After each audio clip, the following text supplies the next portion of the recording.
José Cárdenas. Le agradecemos mucho al maestro Alfonso Zárate. Él es presidente de Grupo Consultor Interdisciplinario. Es una firma especializada en análisis de estrategia de comunicación y demás. Y bueno, colabora con el periódico El Universal todos los jueves. Su columna se llama Los usos del poder. Los usos del poder también aquí en la noche, en este noticiario de Fórmula, a quien le damos la bienvenida. Alfonso, ¿cómo estás? Buenas noches, Pepe. Gracias. Hoy queremos hablar contigo creo que viene muy a cuento por todo lo que está pasando. Absolutamente. Tu libro, México en la encrucijada. Ya la semana pasada empezábamos a vislumbrar algunas cosas. México en la encrucijada, democracia o autoritarismo, de Alfonso Zárate, publicado por Grupo Consultor Interdisciplinario. ¿Es útil este libro en este momento para entender el proceso de sucesión? Porque aquí mencionas procesos de sucesión anteriores. Sí, Pepe, yo creo que, es un acercamiento muy completo al tema sucesorio, que sin lugar a dudas es el gran tema de la reflexión política en México, no solo de los académicos, sino también de las personas comunes. El tema de la sucesión siempre nos ha apasionado. Y entonces yo lo que hago en este libro es, en los primeros capítulos, revisar cómo se resolvía la sucesión, por ejemplo, en el siglo XIX, con personajes como Santana, Antonio López de Santana, como Benito Juárez y como Porfirio Díaz. Por cierto, en el caso de Santana, refiero una anécdota muy interesante.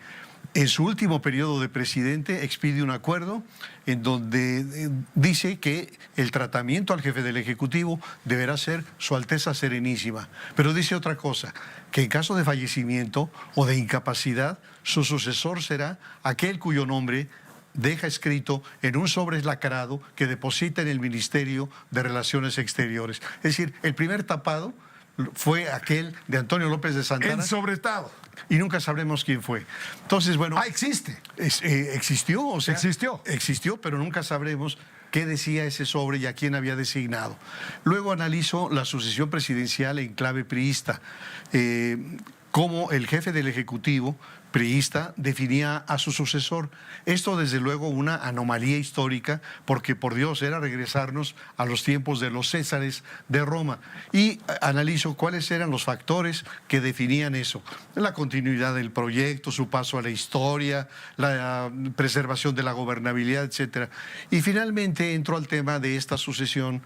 Y no solamente analizo el por qué es Claudia la que escogió López Obrador. ¿Por qué? La escoge porque no tiene capital político propio.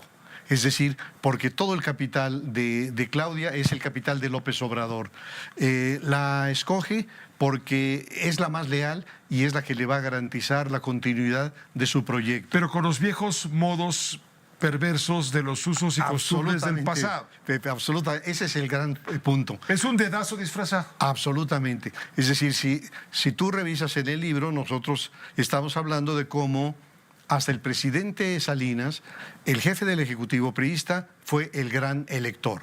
Es decir, el presidente Salinas, como los anteriores desde Lázaro Cárdenas, decidieron quién iba a ser el sucesor, pero no lo hicieron de manera libérrima, sino que cada uno de ellos fue consultando a los factores de poder con los que coexistían. Por ejemplo, Lázaro Cárdenas con los jefes con mando militar.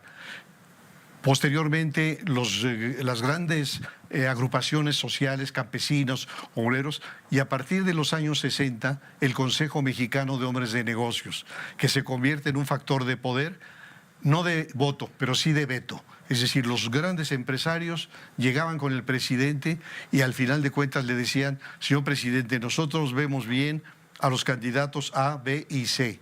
Y lo que le decían al presidente es: usted puede escoger al que quiera, pero si escoge algo diferente, no cuente con nosotros. Nosotros nos retraemos.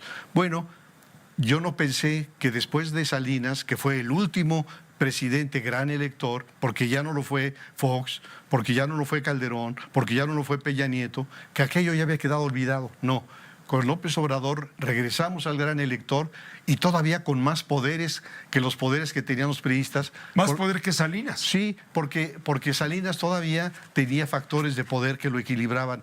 En este caso, imagínate, dentro de Morena, habrá alguien que se le ocurra, que se atreva a decirle, presidente, sería mejor Marcelo Ebrard, sería mejor. No, es un mando absolutamente vertical y único, y entonces le garantiza la continuidad, le garantiza su paso a la historia, le garantiza el cuidado a su patrimonio y a su vida y a la de sus hijos y de sus familiares. Es decir, todo esto lo manejo en el libro y concluyo en el último capítulo con los escenarios.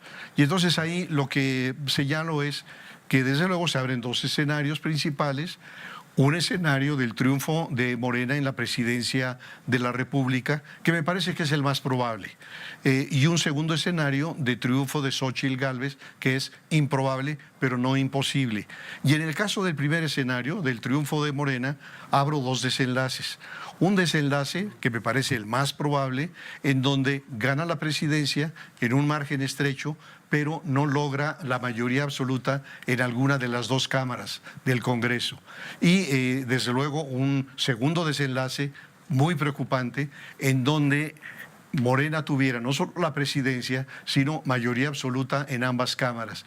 Y esto, planteo yo, sería una brutal regresión, y de allí el título de democracia o autoritarismo. ¿Por qué, Pepe? Porque desde el primer momento de este gobierno vimos cómo el presidente buscaba desaparecer o colonizar a cualquier poder que pudiera ser un contrapeso.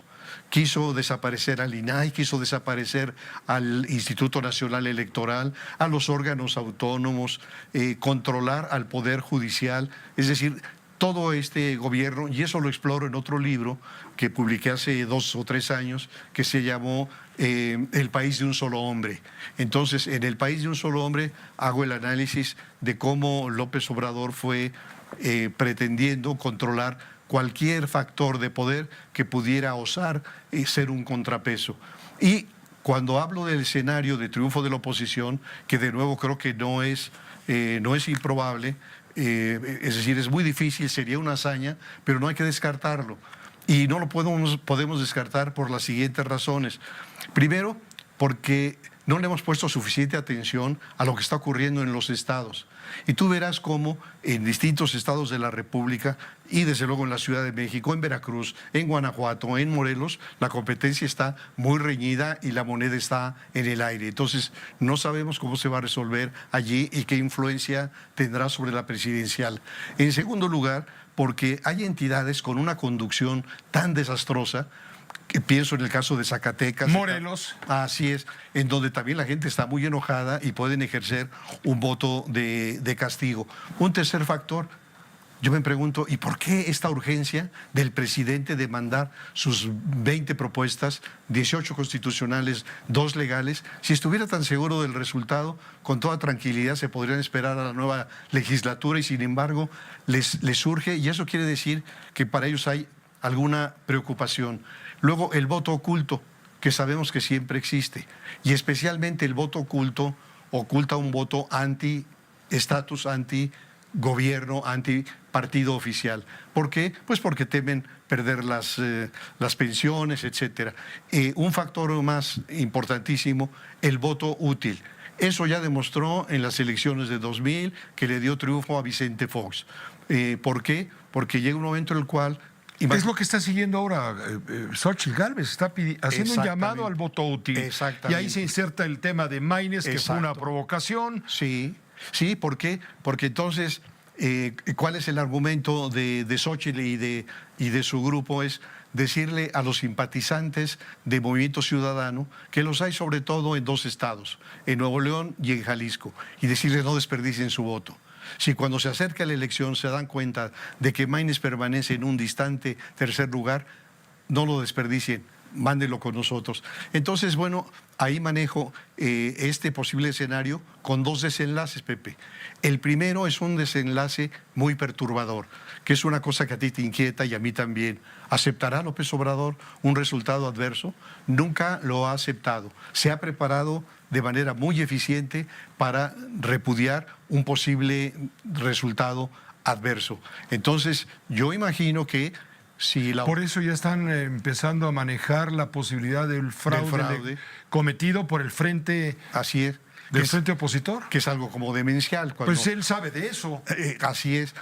Y yo creo que si ya vivimos nosotros en el 2006 la respuesta del presidente al resultado electoral, que fue, entre otras cosas, instalarse como presidente legítimo, con su gabinete legítimo, el bloqueo de Paseo de la Reforma, yo creo que un resultado adverso para Morena en la presidencial conformaría un ambiente prácticamente de ingobernabilidad en el país, en donde el presidente encabezaría la ofensiva durísima por el fraude electoral, lo acompañarían los 23 gobernadores, lo acompañarían legisladores, y frente a este desquiciamiento que yo imagino hasta asalto a oficinas del Instituto Nacional Electoral, del Tribunal Electoral del Poder de la Federación, la Guardia Nacional estaría impávida.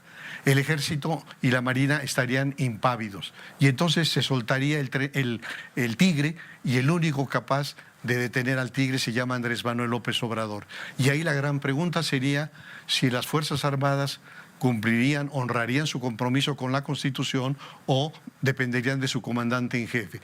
Y el otro desenlace democrático es que pudiera haber un triunfo mayor al 5% de parte de la oposición y que las condiciones impidieran ya dar el manotazo. Entonces, bueno, de todo esto hablo en este libro de México en la encrucijada. Habrá quien diga, oiga, yo lo quiero leer.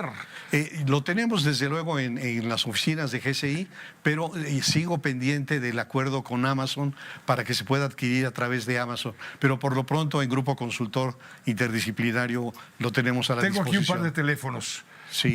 55 52 64 7508. Sí. Lo repito, 55 52 64 7508. Sí. Y el 55 52 64 8917. Así es, en la colonia Roma. Ahí se consigue este libro, interesantísimo. Bien, Pepe. ¿No te lo recibieron en las editoriales tradicionales? Fíjate que hubo un comentario de que estaban con una sobreoferta de libros sobre el tema. Ajá. Y ese fue el argumento. Entonces decidí que la investigación no debía quedarse en el tintero y aquí está el libro. Te agradezco mucho, como siempre, Alfonso, compartir todo esto Pepe. en este tu espacio. Es tu espacio. Mucho todavía nos queda antes de llegar a la madre de todas las elecciones el 2 de junio. Así es. Contamos contigo. Aquí estaré. Gracias, buenas noches. Una pausa breve, volvemos enseguida con usted. Aquí se escuchan todas las voces. Opina con nosotros. Envía tus comentarios por WhatsApp al 5644 1790 55.